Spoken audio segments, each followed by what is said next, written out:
afternoon, everybody. For those of you who don't know me, I'm Lauren Holloway, Director of Data Security Standards with the Council. Hi, and I'm John Bloomfield. I'm a manager in Data Security Standards, and thanks for joining us today. So today's session is all about clarifying vulnerability management in the PCI DSS context. So vulnerabilities are security weaknesses, and they're a common way that attackers gain access to systems. New security holes or bugs are discovered daily, and attackers are quick to take advantage of them. In 2023, for example, 25% of high-risk vulnerabilities were exploited on the same day they were discovered, and another 50% were exploited within 19 days. So vulnerability scans help you identify and address these security weaknesses before attackers exploit them. So we're going to review and discuss PCI DSS requirements for vulnerability management, including external ASV scans and internal vulnerability scans. And we're going to talk about using a risk-based approach when it comes to remediating vulnerabilities from your internal vulnerability scans. So PCI DSS includes requirements for external ASV scans. These are scans of internet-facing IP addresses. They're performed at least once every 3 months. They are pass-fail and are performed by a PCI-approved scan vendor, or ASV. We also have requirements for internal vulnerability scans. Your organization is able to run them yourself if you have qualified staff or you hire a trusted third party. You also run these at least once every 3 months. And whether your internal vulnerabilities are resolved or addressed is defined by your risk-based processes. We're often asked if penetration testing is the same as vulnerability scan, and the answer is no. Penetration testing tries to exploit vulnerabilities. It may find some in the course of the effort, but that's not the goal of penetration testing, which is to try to actually break in to systems or networks. So it complements, but it does not replace scanning. So I'm going to give you just a bit more about ASV scans, and then the rest of our focus in this presentation is going to be on processes for internal vulnerabilities. So as I said, these are scans of internet-facing IP addresses because these are your riskiest areas because they're internet accessible. You do them at least once every 3 months using a PCI-listed approved scanning vendor. The result is pass-fail, and at least once during this 3-month period, you need a passing result. That means you have no medium and no high vulnerabilities, which is no CVSS vulnerabilities rated between 4.0 and 10.0. If you don't pass the first time, you need to fix your vulnerabilities until you do pass. And your assessors will look for clear evidence of 4 passing scans, at least once every 3 months. We did publish a PCI ASV resource guide in 2024. It's available in the PCI SSC document library. We also have some at our booth in the vendor showcase if you want to grab some. And it does provide more details on ASV scanning, and it's just 2 pages. So if you'd like to scan the QR code and download it, you can do that as well. So we'd really like you to scan more often than once every 3 months. There are a lot of benefits to doing so. It will help you lower your risk quicker, more chances to catch and find issues and fix them within that 3-month period. And fixing vulnerabilities more often reduces the window during which attackers can exploit them. Multiple scans will also help you avoid a last-minute scramble for a passing result. Many entities schedule monthly or even weekly scans for their key assets. It increases your chances of getting at least 1 passing scan during that 3-month period, and it's a simple way to help keep your security posture steady. Okay, so your processes to identify and risk rank your vulnerabilities is really important because it actually ends up being key to addressing your organization's unique security risks. And that's really what this whole kind of risk-based approach of the presentation title actually refers to. Just see on the screen here, we've got some really high-level steps here. You need to identify the vulnerabilities, risk rank them according to your environment, and then resolve them accordingly. And location and context here matters a lot. So I'm going to talk about car tires, and you'll see hopefully this will make perfect sense why. So what we've got here, we've got a damaged, worn car tire, but where it's located, that's the real context part I want to talk about. So now imagine this tire is on a truck. It's speeding along a corner, it's traveling at speed. Now most of us are going to realize that this represents a risk. It's approaching that bend. Because of that worn tire, there's a risk that you might lose control going in. There's increased braking distance, and there's also the outside chance, that tire might blow. But what's going to happen if you've got a second worn tire on that truck? Has the risk increased? Well, if you're thinking about a second tire that's on the back of the bed of the truck, well, actually, there is a risk, but it's slightly different because the risk only comes into play if you need to use that spare worn tire. The initial risk hasn't actually changed at all. So what about a third worn tire on that truck? Now, if it's in the garage or the repair shop waiting to be changed, well, the risk isn't there anymore. So you don't have that risk of it, the tire blowing out, losing control in the corner. Now, the point I'm trying to get here in this somewhat long analogy that I'm going on here is that the risk and impact of a vulnerability changes depending on where that vulnerability is, what it can affect, and whether it's exposed to those threats. The same vulnerability can be riskier for certain systems and less riskier in others. And you shouldn't be treating those vulnerabilities the same across your organizations. And that is, in essence, what we're talking about, this risk-based approach to managing your vulnerabilities. And I'll be touching a little bit more on that kind of risk-based analyses later to help with this. So we have two PCI DSS requirements that focus on identifying and risk ranking vulnerabilities. First, you run internal scans to identify those vulnerabilities, and then you're going to evaluate those scan results along with vulnerability information from other sources, maybe from your vendor, maybe from your penetration tests. And then you're going to assign a risk ranking, and at minimum, you're going to identify which vulnerabilities are high risk and which are critical within your environment. You can use external ratings if you agree that they work for your organization. And if not, you can assign your own risk rankings using asset criticality, threat info, and business impact. Either way, you now have your risk rankings. So PCI DSS also has requirements for resolving or addressing your vulnerabilities. So you've identified your critical and your high-risk vulnerabilities according to the risk rankings process that we just talked about.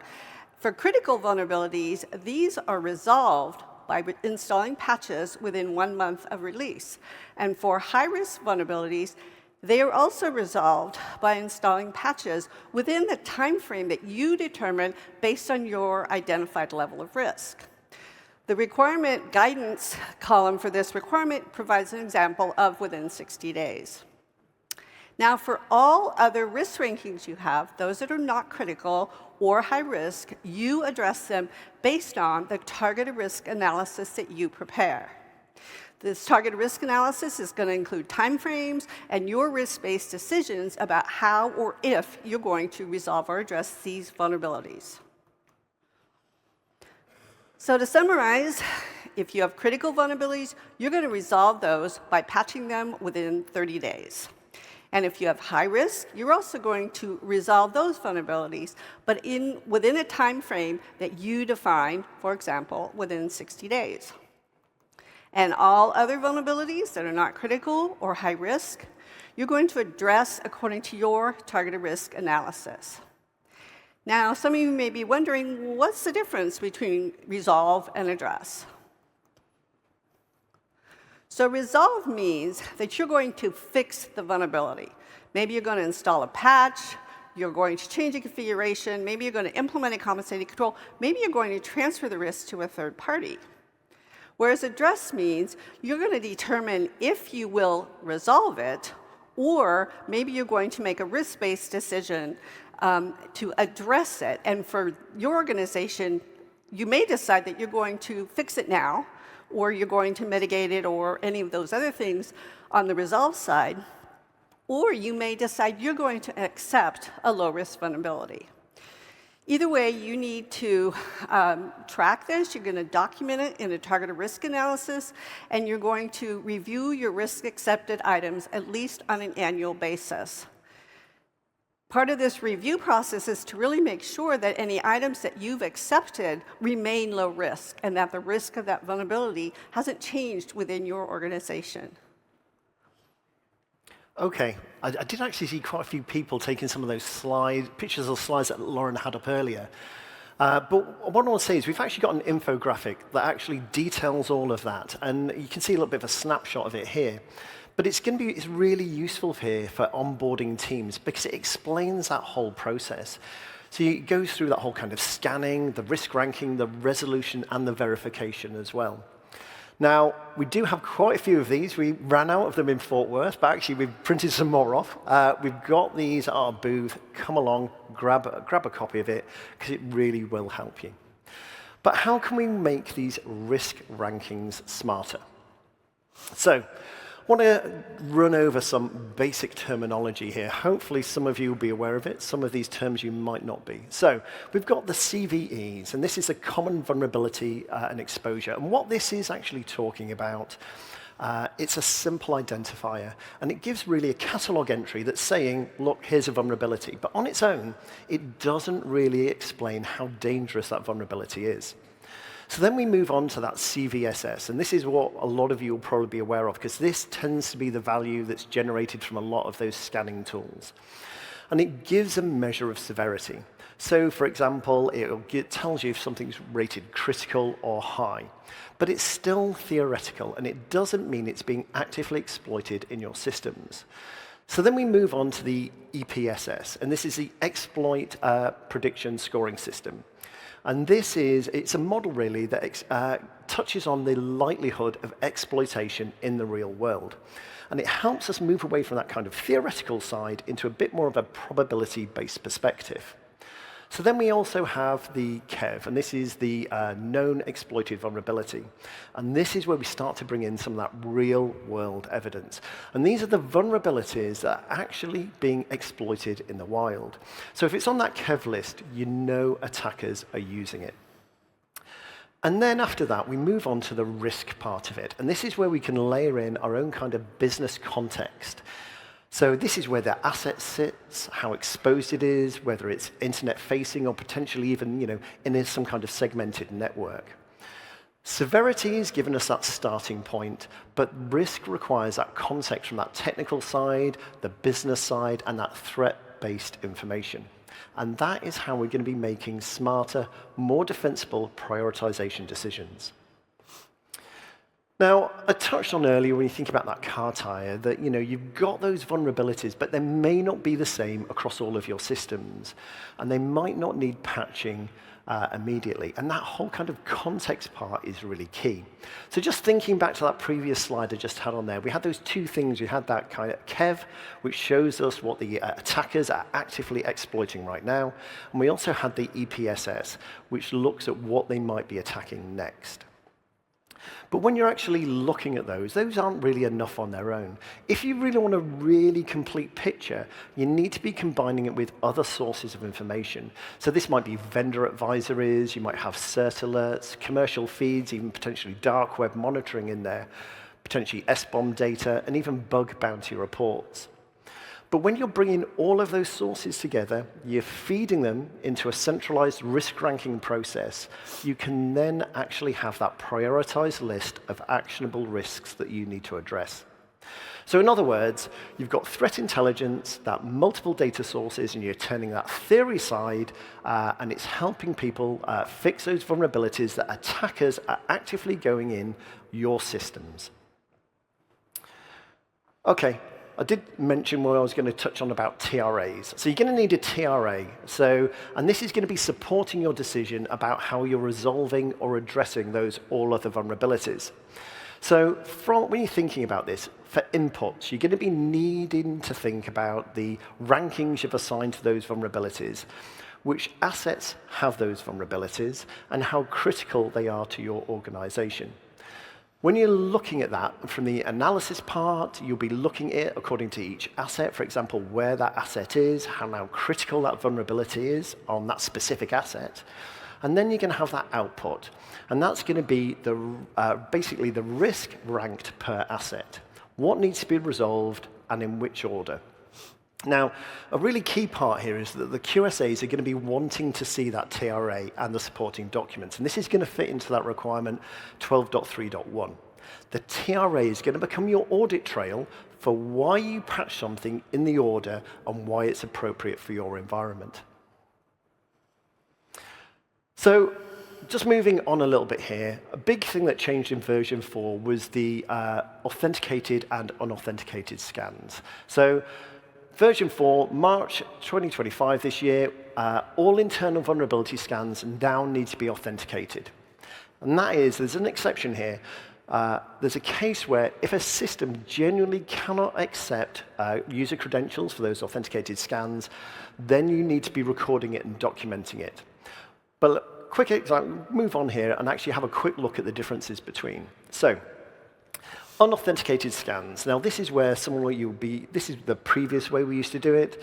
So you'd go in, the scans would be doing, there'll be no username or password, and it would basically be looking at the outside of systems that an attacker might see if they didn't have any credentials. Now, in contrast, with an authenticated scan, this is where you've got those credentials with privileges, where you can see deeper into those systems. So you can see configurations, default passwords, missing patches, and you can actually start to understand some of those hidden exposures. Now, the big part here is the authenticated scans are closing that gap so you can actually understand the vulnerabilities. And these authenticated scans, though, are going to find many more vulnerabilities. And this is especially true the first time you're going to be running them on systems. So please be prepared. Take a little bit more time and be prepared to be resolving all of those items that are found. So this is vulnerability management in a nutshell from a PCI DSS perspective. So for ASV scans, you need to do them at least once every 3 months. But as I said, if you can do them more often, you will benefit and you will make your lives easier as well. These scans are pass-fail, and you have to correct all vulnerabilities with a CVSS score above 3.9. And then you have to resolve them, and then you have to rescan until you have a clean scan. And for these, you work with a PCI-listed ASV, and you need at least one passing scan in that 3-month period. And for your internal scans, we want you to consider doing these more often as well. Remember to use multiple sources for your vulnerability information, not just scan results. Incorporate your penetration testing results, et cetera, vendor advisories. And then you identify and you risk rank all your vulnerabilities. And once it's risk ranked and your organization agrees that the risk ranking is appropriate, you're either going to resolve them via patching, or you're going to use risk-based decisioning to address those lower risk vulnerabilities with the approach documented in your targeted risk analyses. So hopefully this presentation was able to help you in a few ways. We did want to clarify vulnerability management from a PCI DSS perspective. The requirements are in 6, the requirements are in 11, and it's sometimes hard to correlate them together. We wanted to explain the key differences between ASV scans, internal scans, and also talk about how that risk-based approach can help you to resolve or address your internal vulnerabilities. And also how target risk analyses, which are new for version 4, how do those fit into your risk-based decisioning? So we'll be around for the rest of the day. If you have any questions, come find us, and we'll be happy to try and answer them. Thank you.